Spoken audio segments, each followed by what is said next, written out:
हमारी electric dipole की definition है। Definition of electric dipole. अब ये इलेक्ट्रिक डाइपोल क्या होता है, तो हमने यहाँ पे लिखा है a system of charge which charge equal in magnitude, मतलब इसकी वैल्यू कैसी रहेगी, मैग्नीट्यूड की वैल्यू कैसी रहेगी, इक्वल रहेगी, and opposite in nature. But ये कैसे होंगे, अपोजिट नेचर के होंगे, मतलब एक पॉजिटिव नेचर का होगा तो दूसरा नेगेटिव का होगा।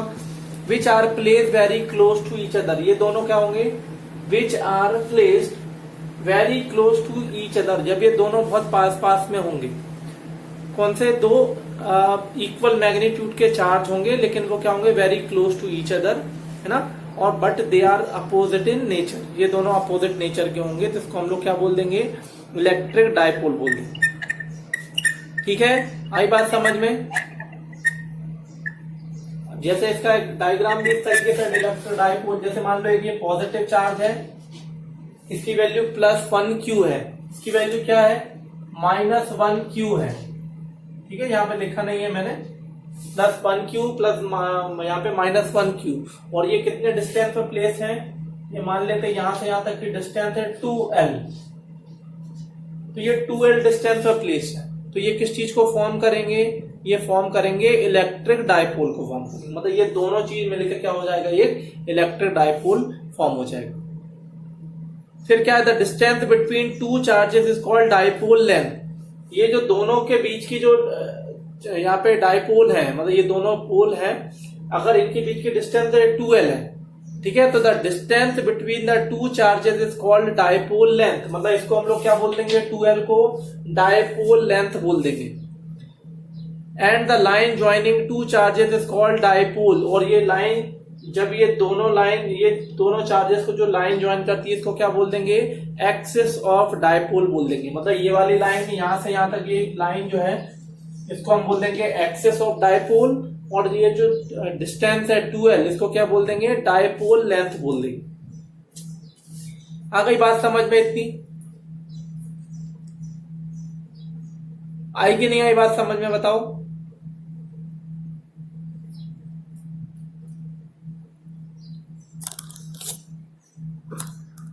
डाइपोल, इसी के साथ में इलेक्ट्रिक डाइपोल के साथ एक और वर्ड जुड़ के आता है, इलेक्ट्रिक डाइपोल मूवमेंट।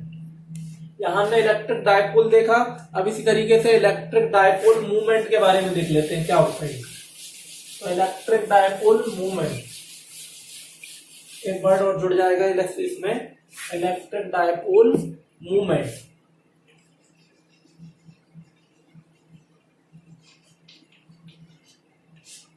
अब इलेक्ट्रिक डाइपोल मूवमेंट क्या होगा, तो the electric dipole movement of electric dipole is equal to the product of magnitude of either of charge of dipole and the distance between the two charges। ठीक है, तो definition होती है कि क्या लिखा है हमने, the electric dipole movement of an electric dipole is equal to the product of magnitude either charges of dipole and the distance between the two charges. दोनों चार्जेस के बीच की डिस्टेंस को अगर हम लोग किसके साथ मल्टीप्लाई करते हैं, आइदर डाइपोल में से किसी एक के साथ मल्टीप्लाई करते हैं। जैसे कि डाइपोल मूवमेंट को हम लोग P से रिप्रेजेंट करते हैं, P equal to Q into 2L।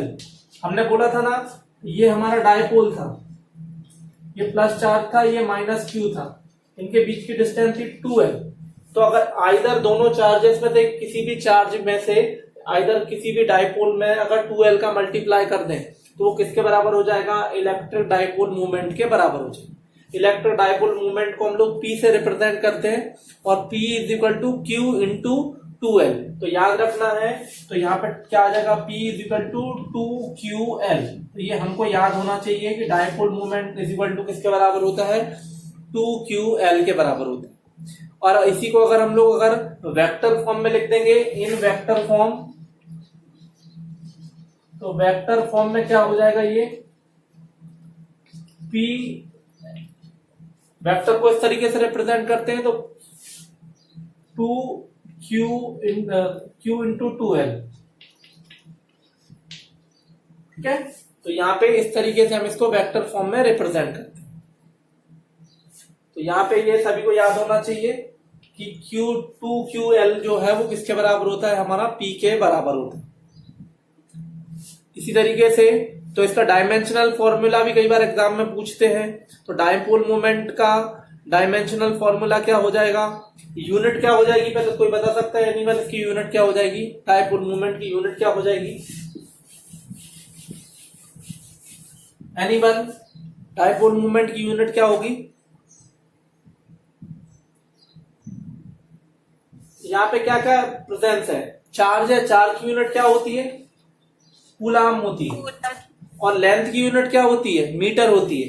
तो यहाँ पे क्या आ जाएगा, कूलाम मीटर, ठीक है, कूलाम मीटर है। तो कूलाम मीटर हमारा क्या हो जाएगा, यहाँ पे इसकी यूनिट हो जाएगी डायपोल मूवमेंट की। इसी तरीके से डायमेंशनल फॉर्मूला का, चार्ज का डायमेंशनल फॉर्मूला AT होता है और लेंथ का डायमेंशनल फॉर्मूला L होता है। तो इसका डायमेंशनल जो फॉर्मूला हो जाएगा, dimensional formula is equal to m0 L1